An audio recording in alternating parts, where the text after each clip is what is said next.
Ladies and gentlemen, good day and welcome to the Chalet Hotels Q2 FY24 earnings conference call. As a reminder, all participant lines will be in the listen-only mode, and there will be an opportunity for you to ask questions after the presentation concludes.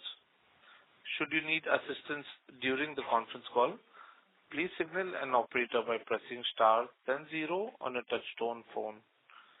Please note that this conference is being recorded. I now hand the conference over to Mr. Sanjay Sethi, MD and CEO, Chalet Hotels Limited. Thank you, and over to you, sir. Thank you, Zico. Good evening, ladies and gentlemen. Thank you for joining us for Chalet Hotels earnings call for the quarter ended September 23. Despite some global concerns, macroeconomic environment for India remains robust.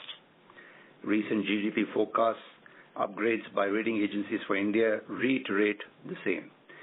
Air traffic loads have been favorable with very strong domestic travel and a robust pickup in international passenger loads, which are now touching pre-COVID levels. The number of direct flights between India and US are expected to increase to 82, which is a 28% higher than its previous peak. This will further enhance international inbound traffic. The global hospitality industry is also seeing persistence in RevPAR growth. India, too, continues to record strong ARRs and RevPAR growth in almost all major cities. For Chalet, Q2 shaped up as expected with a healthy performance in the quarter. Our portfolio occupancy was resilient at 73% for the quarter with an average room rate of rupees 9610. Average room rate grew by 21%. RevPAR for the quarter grew 25% year-on-year to rupees 7,034.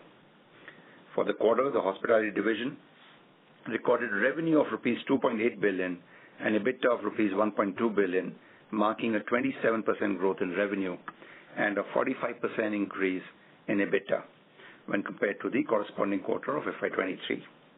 Driven by strong average room rates, the flow-through in the portfolio has been very good, resulting in margin expansion as compared to Q2 of last year. Our consolidated revenue reached rupees 3.2 billion with an EBITDA of rupees 1.3 billion, reflecting a growth of 27% in revenue and 48% in EBITDA on the same quarter compared to previous year. For the first half of FY24, hospitality revenue was at rupees 6 billion with an EBITDA of rupees 2.3 billion, which is an improvement of 32% over the same period last year. A reminder here that the second half of the year is seasonally better than the first half.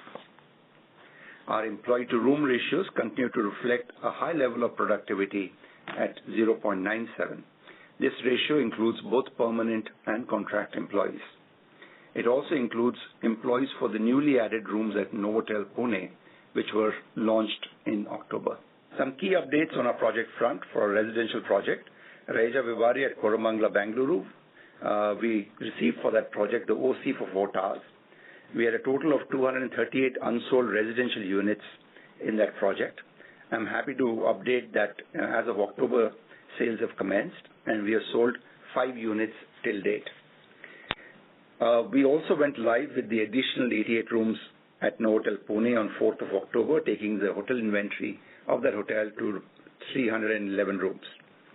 The initial response on the new rooms is extremely positive. Excuse me. The renovation of the Duke's Retreat Lonavala has commenced. The work will be undertaken in 2 phases, with approximately half the existing rooms being closed for renovation. These rooms will be back live in Q1 FY25. The remaining rooms will be taken up for renovation in phase 2 with the total project completing in Q3 of FY25. At that point of time, we expect to have a little under 150 rooms at that resort. Work for the new hotel at Delhi Airport commenced last month, and we expect to commission this landmark hotel for Chalet before the end of FY26. For our Airoli hotel, we've been able to re-engineer the project to make it more ROCE efficient. it is now proposed as a warm shell lease to us.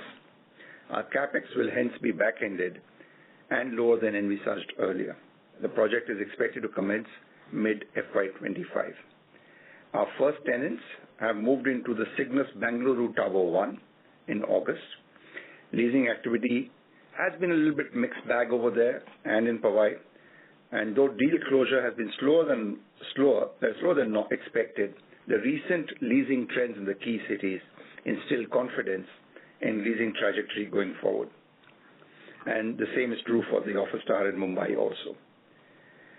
We have multiple ESG initiatives underway. Please do refer to the presentation for more details. In fact, we've updated some of them, so please do go through that section.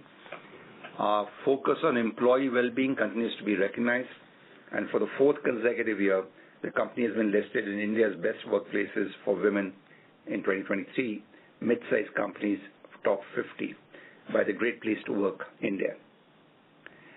Ladies and gentlemen, I'm excited about what we've achieved in the past few quarters. I'm even more excited about leveraging the current industry momentum and marrying it with the strength of our balance sheet to take the next big leap at Chalet Hotels. Allow me to close this statement with my very best wishes for the festive season ahead for you and your dear ones. I will now hand over to Milind for him to take you through some of the finer details of the financials of the company. Thank you, Sanjay. Good evening, ladies and gentlemen. We had a very good start in the first 2 quarters of this financial year. ADR for the quarter under discussion was at 9610 and was up by 21% over the same period last year, and which is also higher than full year FY23 ADR of 9169. First 2 quarters are seasonally slower. We are confident the rates, revenue, and margins will improve further in the second half of the current financial year. To give you some flavor, in FY23, hospitality business reported daily revenue of more than rupees 50 million, that is 5 crores for 3 days, while in the current financial year, we have already had 5 days recording more than 50 million daily revenue over the last 2 months, indicative of stronger second half. In the hospitality segment, revenue grew by 27% year-on-year to 2.8 billion for the quarter ended September 23, led by strong RevPAR growth. We saw healthy growth across our portfolio and geographic locations, especially Bengaluru, which was the last market to recover. Reported hospitality EBITDA for the quarter was at 1179 million, with EBITDA growth of 45% year-on-year. The margins for the quarter were at 41.4%, which is an expansion of 500 basis points over the last year, contributed by controlled variable cost leading to higher flow-through. Consolidated revenue for the quarter was at 3.2 billion, a growth of 27% year-on-year. Consolidated EBITDA was at 1.3 billion for quarter two FY24. EBITDA margins were at 40.7%, up 6 percentage points over the same period last year. During the first 6 months, the company spent 2 billion on capex, out of which 1.5 billion was made out of internal accruals. Post this, the net debt of the company increased by 0.6 billion from March 23. Out of the net debts of 25 billion, around half is allocable to capital work in progress and assets not yet operationalized, leaving the company at healthy leverage and return ratios on invested capital. The cost of finance as at September 23 was at 8.67%. The company has capex plan of around 9 billion for next 18 months for the announced project, which will be largely funded through internal accruals. The details of the projects are included in our investor presentation. The company has available lines of credit and undrawn overdraft limits of 5.7 billion. Lastly, a quick update on the residential project at Bengaluru. The construction work is in full swing. We have received occupation certificate for 4 wings out of 9 buildings nearing completion. As mentioned by Sanjay, we have begun sales from October 23 and have sold 5 flats comprising 25,135 square feet, which is more than 21% of unsold area of the 4 wings for which OC have been received. There is no change in the total preferential subscription from promoters. Additionally, rupees 1,000 million is taken as interest-free loan as of September 23. With this, let me open the floor for question and answers. Thank you very much. We will now begin the question and answer session. Anyone who wishes to ask a question may press star and 1 on their touchtone telephone. If you wish to remove yourself from the question queue, you may press star and 2. Participants are requested to use handsets while asking a question. Ladies and gentlemen, we will wait for a moment while the question queue assembles.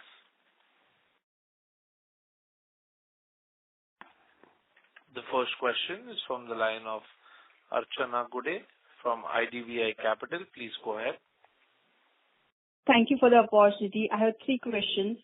So starting with this ICC World Cup matches, so how has been the response for the hotels we are present in Bangalore, Pune, Mumbai and Hyderabad, and some color on advanced booking and area thereof would be helpful. So, Archana, thank you for your question.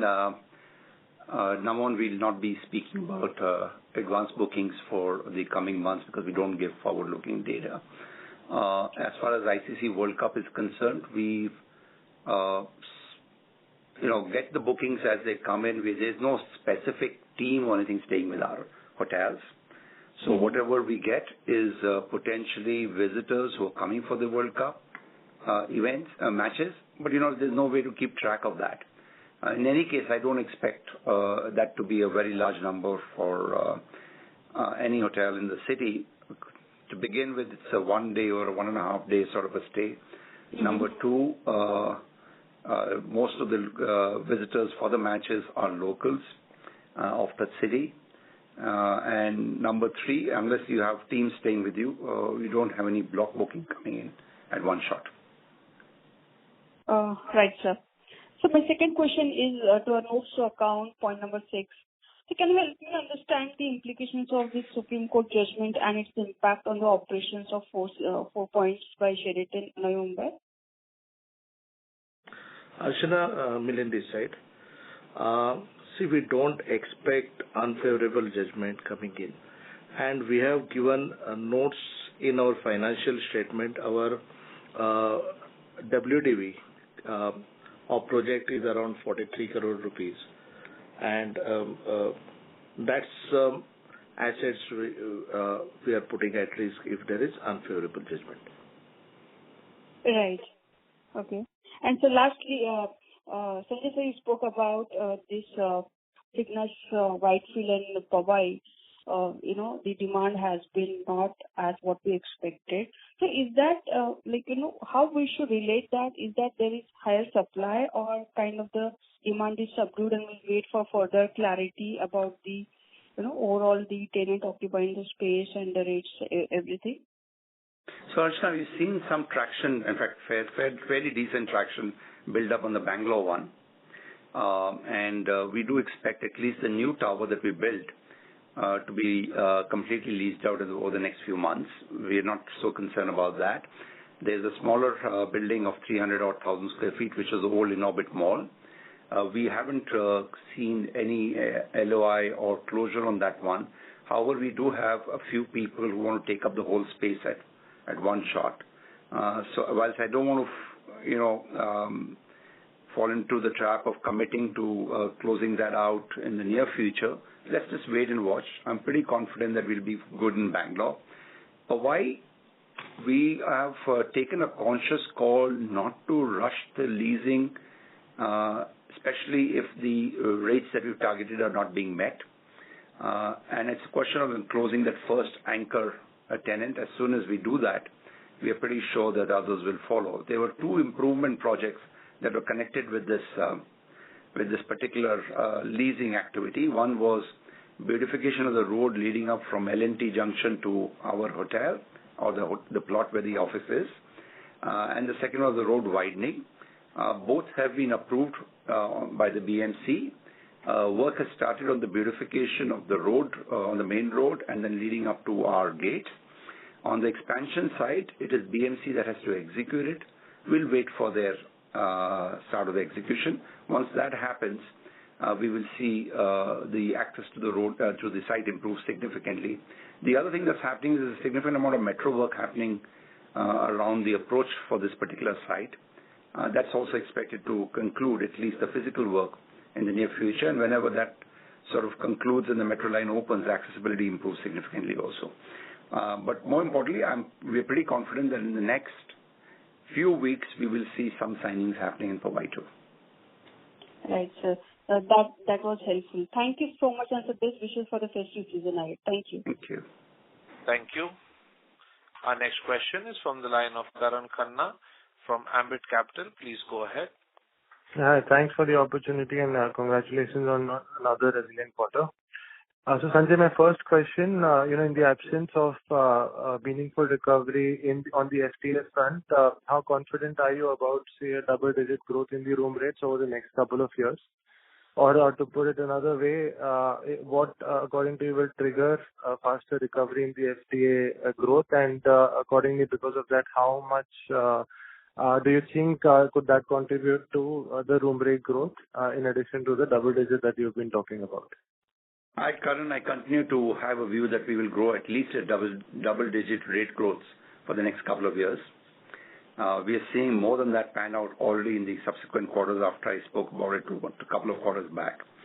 And we see no reason why that view will change in any way. In terms of FTAs, or foreign tourist arrivals, we do expect that starting post-Diwali season, we'll see a significant uptick on the foreign tourist arrivals. As I mentioned earlier, the Air India connectivity to west and east coast of US from Bangalore and Mumbai, both these destinations is going to help significantly.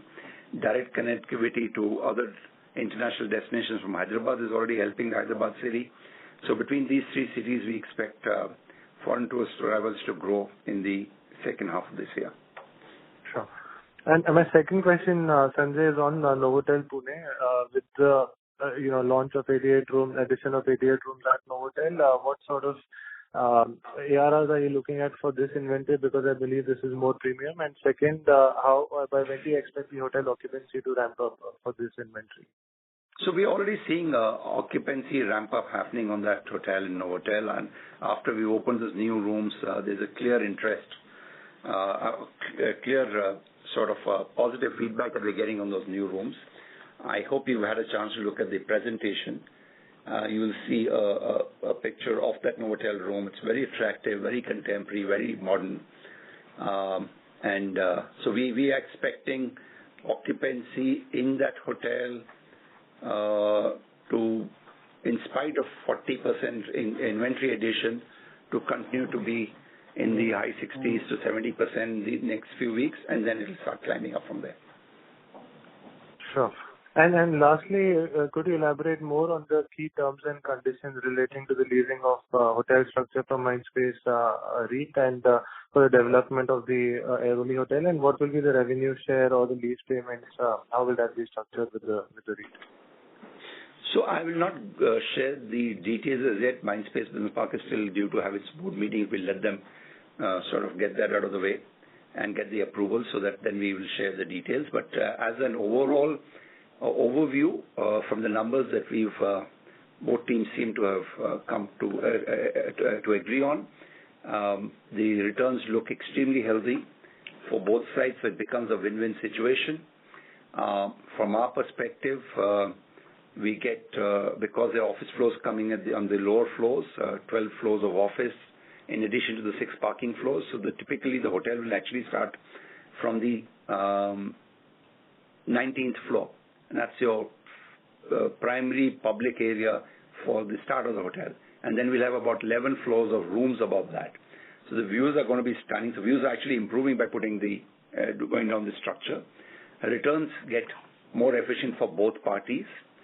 And from our perspective, because the capex is back-ended, as it will be a warm shell lease, we expect this to be value creative for us. Milind, would you like to add anything to this? Karan, Milind here.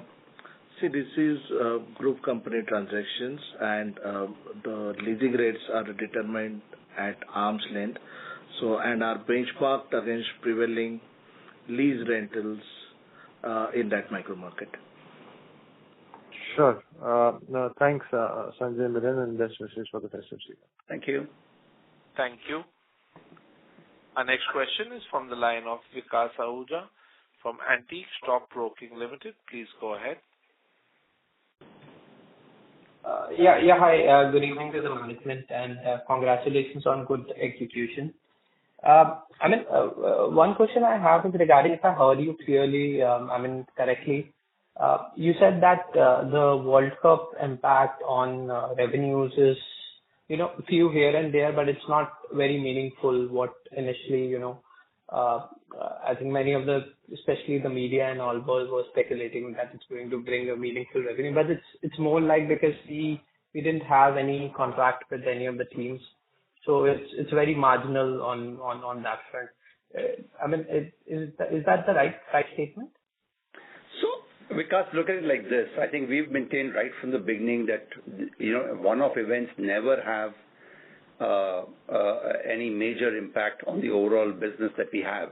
I continue to maintain that, and as far as we are concerned, we've purposely stayed away from any contractual business in the World Cup with the teams because it comes at a low rate, and because the city tends to get maybe sold out or near sold out on account of various events that happen in the city, the other hotels anyway get the benefit of displaced business, which typically will come to us if we stay away from the groups at higher price. And I think that's sort of helping our average room rates. Again, even if you look at my past statements, I've said one-off events are not what Chalet as a strategy banks on. We look at large impact events that happen, which then give spin-off business for the subsequent months. Even in G20, I said G20, whatever benefit we're getting is great. But going forward, I see a longer-term impact of G20 because that will open up new business relationships with various other countries or new business industries in those countries. And I see long-term benefit coming out of that for the coming years. So I continue to maintain that one-off events is not something that excites us. We will do what the right thing is as far as revenue management is concerned for the hotel. We focus more on more steady and broad-based business. Sure, that's helpful. And my second question is, if I look at the hospitality revenue breakup, the contribution of food and beverages, it continues to go down. Even if I compare Q on Q and Y on Y basis, can you explain that? Is it addition because of addition of something or Sure. Why?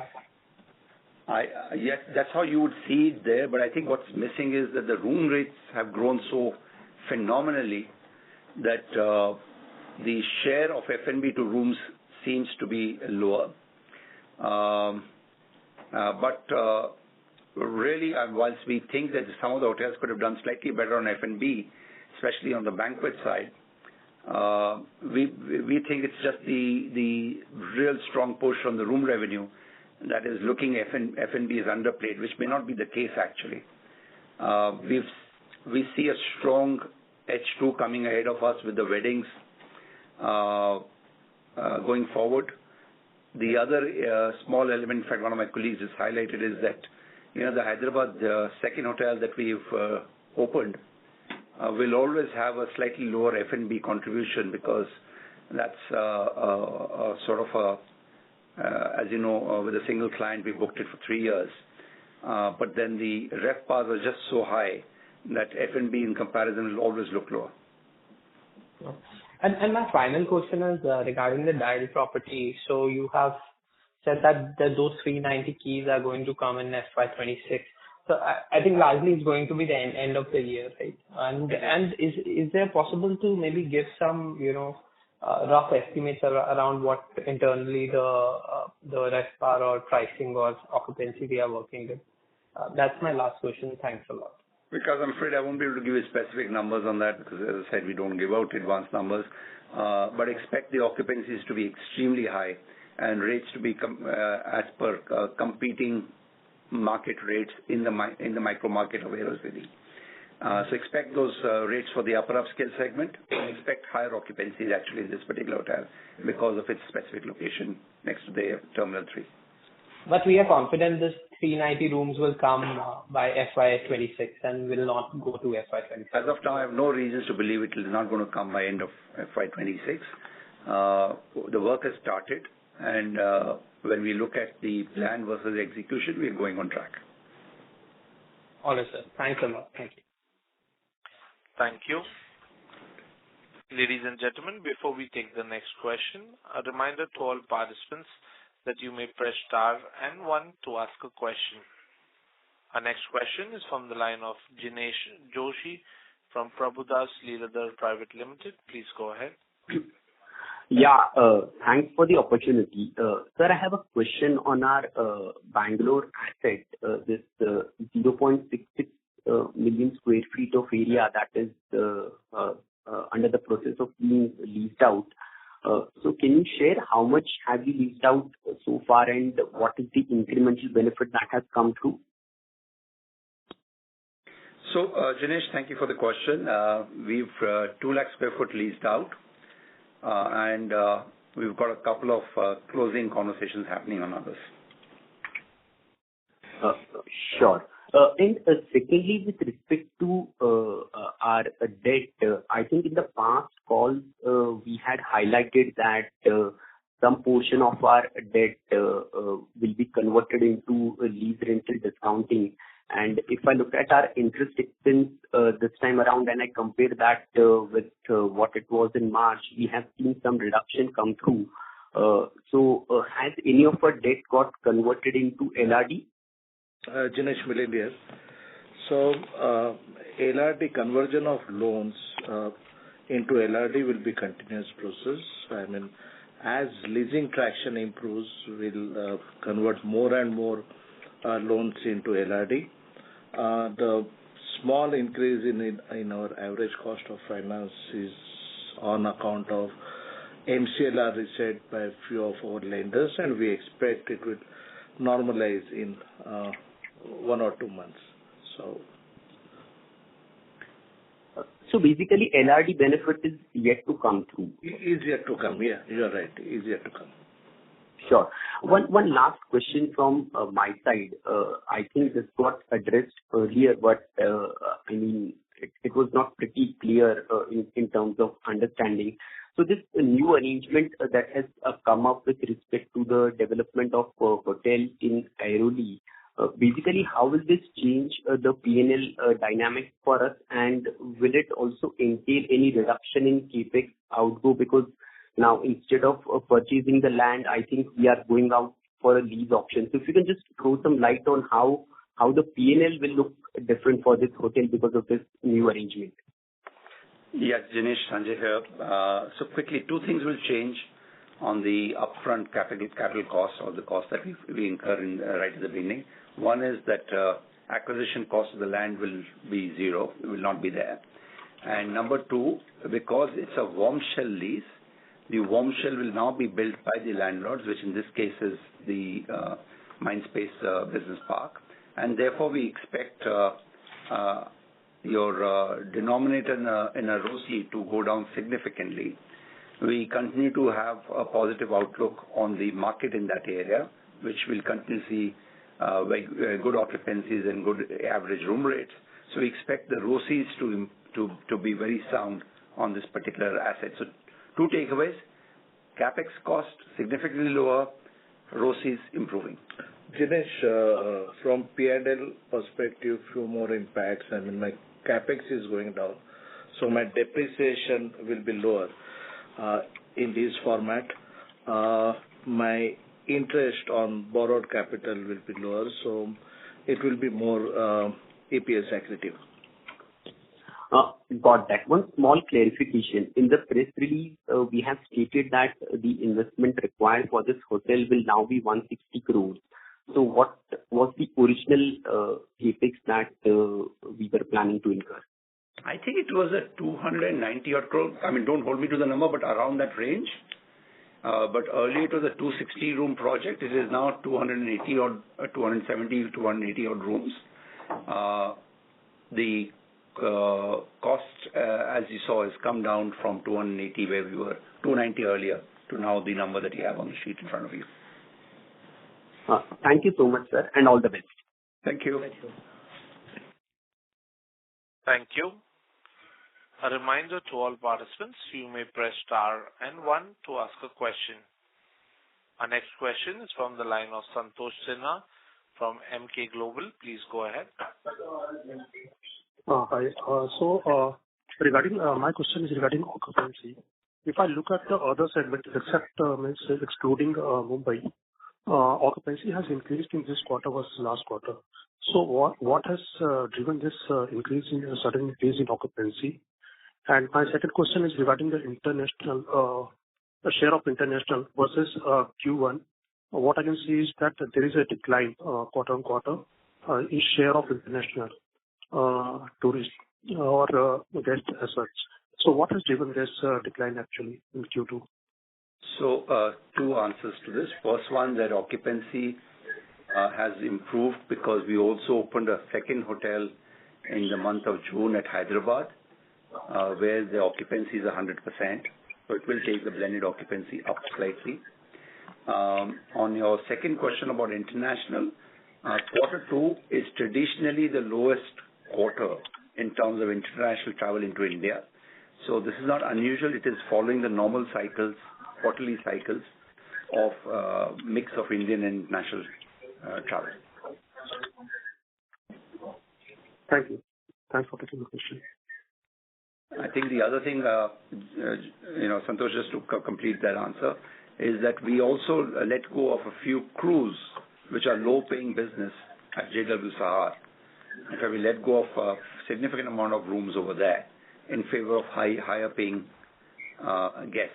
So therefore, there was some marginal drop in the foreign occupancy at that hotel also. Thank you.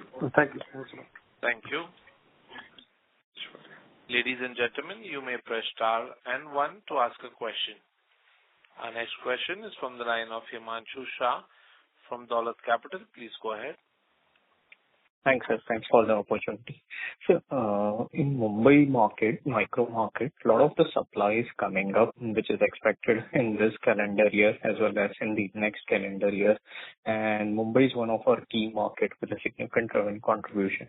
So, what is giving us confidence of double-digit ARR growth in this backdrop of increased room supply? So, Himanshu, I don't think too much of supply is coming in. If you really look at Mumbai, for the last 6-7 years, there's no new supply that's come in at all. Whatever new that's coming in, and I'll count 3 hotels on that front. One is the Fairmont that's being developed at the airport, which will be in direct competition with us. That's going to come up with, as per the latest now numbers that I hear, around 500 rooms, as against 700 envisaged earlier. That will, to the best of my knowledge, is going to open in the last quarter of next year. That's the assessment that we have. But that's 500 rooms coming on a base of, 6, 7, 8,000 rooms. So it's not a major jump in the supply. The second hotel that's is going to open is the Ritz-Carlton in Worli, which again is a luxury hotel. Not a very large hotel, but it's in Worli, which is not the micro market that we get our business from. The third hotel, which has opened recently, was the Taj at Vikhroli, which is, I'm told, a very nice hotel. I haven't seen it yet. But then again, not humongous supply, so I don't see that troubling, given the size of the market is so deep and so big. That will get some business from the same micro markets that we get business for 4 Points Sheraton Vashi and for the West End Powai. So we will get some business going there. But I believe the demand is growing at a far higher pace than the supply coming in. So we believe that the rates will continue to grow in double digits, at least for the next 2 years. Okay, sir. So even Aurika is also going up, which is also a big hotel, 670 rooms. That is also in our market. Maybe a notch below us, but shouldn't that also have an impact? From a category perspective, it doesn't come in the same category as our JWs are. That's where the location is. It's in the airport district. And the JWs is not one notch above, it's several notches above. I've gone and seen that hotel, very fine hotel. But it will remain at the higher end of probably that company's portfolio. But from our perspective, the JW Marriott is positioned very, very differently than our hotel. And if they do well, and I'm sure they will do well with high occupancies and high rates, it will only help us push our rates further up. Right, sir. Congratulations and all the best. And a very happy festive season. Thank you. Thank you. Our next question is from the line of Aishwarya Agarwal from Nippon. Please go ahead.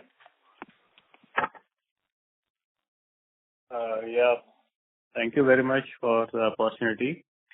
So, Sanjay sir, I heard you was talking about double-digit growth in ARR, and you expect this trend to continue for few years. So that's a very good thing to happen. Having said that, I understand that the current rates are high and the supply side not much of response because probably the IRR on the new hotels are still not that healthy that people are enthused to invest. Barring these two things, if I want to have a view that this ARR growth will continue in the double digit for a couple of years, I don't get more insights or more colors into it. So the conviction level on that kind of growth remains a bit low. So if you can share some data points which probably can help us to improve our conviction and then maybe to look at what are the key things to look for to have that kind of confidence the way you have. Thank you, Aishwarya. I think the trajectory of growth for India is a trend line that you should follow. It is driven by the gap in the demand and supply side of the business. On the supply side, I'm going to address that first. I agree that you yourself mentioned there may not be too many investors on account of IRRs coming out of an industry like this, unless you are sitting on land which exists with you, or you have opportunities to partner with someone who can bring in land at a low cost for you. That's one. But besides that, I think the key item that's giving me a lot more confidence is because the supply takes time to come. See, we have visibility on all the announced supply across the country, right? And the supply doesn't come overnight. We are in a brick and mortar business. Someone has to build those hotels. The typical lead time for building a hotel from announcement could range from 3 years to 7-8 years. And that's why my confidence of the next couple of years for sure. And I think that we've got at least a very strong positive sort of run for at least 4 years, which is the minimum times new supply, which is going to be announced sometime in the future, will come into play. So that's my thesis on the supply. And if you really break down the supply that's coming into various buckets of tier 1 cities, tier 2 and tier 3 cities, and then break it up into leisure and non-leisure locations, you'll realize that the barriers to entry in tier 1 cities are actually affecting supply growth in tier 1 quite dramatically. And if you were to look at the last 5-6 years and the future 5-6 years, you will find that the CAGR on supply in tier 1 cities is far lower than what we're projecting as a countrywide level also. I will see, and we do expect leisure to grow a little more aggressively than business hotels, especially in tier 1. So that's one, the supply side. Coming to the demand side, look, the Indian business traveler is on the move in a very, very strong way. Unlike early comments by a lot of experts and consultants that this could be pent-up demand doesn't last for 4 quarters. And therefore, we don't believe this is pent-up demand. This is actually institutionalized demand growth that's happening, and it will continue to grow at a reasonable pace. The foreign business travel is still not back at its peak. It will come back once the air connectivity and the seat availability of international connections improves, and it will improve because international carriers are very keen to come to India, seeing the growth in India. Everyone wants a pie from India, and they will come back and get their flights in. Today, there are couple of hindrances. One, the Russia-Ukraine war has taken longer than we all expected it to take, and therefore the direct route over the North Pole is not available for airlines. At some point of time, they'll have to say, listen, we don't want to miss the India story, and therefore we will take a slightly longer route, even if it means taking the flight seats, making them a little more expensive. So that's the demand side. I see domestic demand and international demand growing. The other big ticket item that we expect to help us is the MICE and the wedding business. And we're now hitting the season where MICE and wedding will start taking shape for quarter 3 and quarter 4 for all of us. And I'm pretty confident that you'll be surprised with the quantum of MICE and weddings that we're going to see across India going forward. So on all segments, we see significant growth happening. Sure. So that's very detailed answer, sir. But in this also, I have some 2 more questions. One is the supply side. What you said is I completely agree because those things are very much measurable, and we know what is happening there. But on the demand side, there is a price elasticity, and I don't know how much it will work against us going forward as the rates goes up. Because we are talking about couple of years of the double-digit growth, and on the high base, if we keep on adding double-digit growth, the base becomes very large. And with that into context, sure. Yeah, go ahead. So, Ashwar, please look at what rates we're talking about, right? I'm not here referring to the expensive 25,000-30,000 rupee rates that you're seeing in Goas and Jaipurs or the Shimlas of the world for limited time of the year. I'm talking about regular average room rates in the cities that we operate in, or business cities which we don't operate in. Even if you look at Mumbai today, what's the Mumbai average room rate for 5-star deluxe hotels? $130, $140? By which global standards is $130, $140 high? It's not. And therefore the pricing elasticity that we're speaking about has a lot more headroom from here onwards to where we think it can potentially go. So if you're going to be adding another $15 a year on our room rates, on average room rates, I don't think it's going to be too much from a price elasticity perspective. I do expect global travelers who are paying upwards of $250 a night in other gateway cities will continue to travel even if our price is $200. And $200 is still roughly around 55% from where we are today. Yeah, sure. I mean, that's a valid point. That's the second question I have, sir, in this context, that how are we gauging the MICE activity and the marriage versus previous year? Do we see higher intensity of these 2 things in this year versus previous year? Continues to be strong across India, and not just our portfolio. We see a strong MICE and wedding segment and growing year on year. We also expect a lot of industry events to happen over the next 6 months.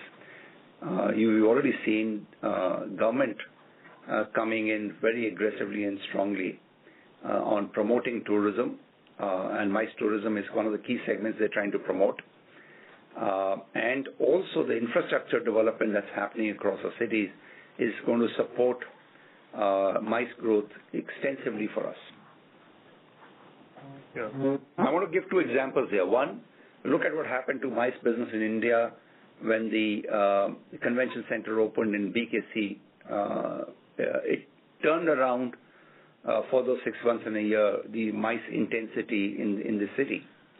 With Delhi now getting 2 convention centers opened up now in the recent weeks only, we see that activity to pick up immensely in that city. We are seeing similar opportunities coming up as convention centers in Jaipur, Bengaluru, and in Hyderabad.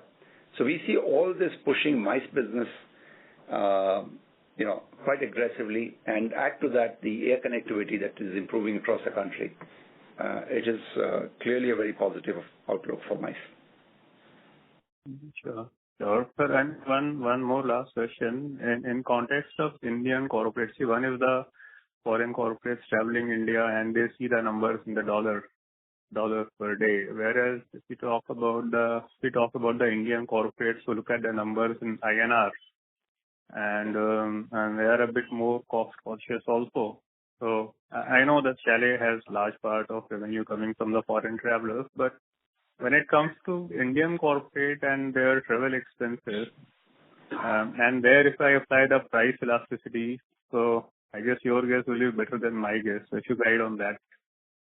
I think all Indian corporates are, and it's important to sort of explain this. When I say Indian corporates, or when you say Indian corporates and foreign corporates, it's not just the foreign passport holders, right? When you talk about foreign corporates, it includes the Indian passport holders who live in India but work with MNCs having similar global budgets. So don't look at 38% as the only contribution coming from global contracts, MNCs. It's closer to about 75% of the total business comes from global MNCs, including the ones who live in India. And their budgets for travel are northwards of $250. They balance Indian corporates because given that they realize that there is going to be a crunch on the rooms availability, have in the last 1 year increased their travel budgets significantly. We believe they'll continue to do so for the next couple of years. Sure, sir. This is very helpful. Thank you very much for the detailed answer. Thank you, Aishwarya. Thank you. A reminder to all participants, you may press star and 1 to ask a question.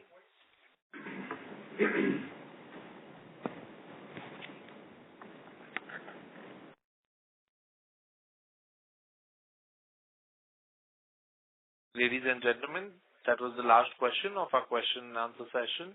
As there are no further questions, I would like to hand the conference over to Mr. Sanjay Sethi for closing comments.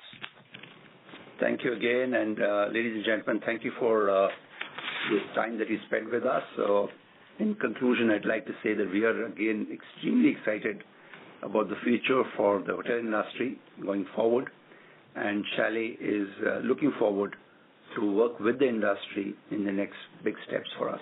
Thank you. Thank you. On behalf of Chalet Hotels, that concludes this conference. Thank you for joining us, and you may now disconnect your line.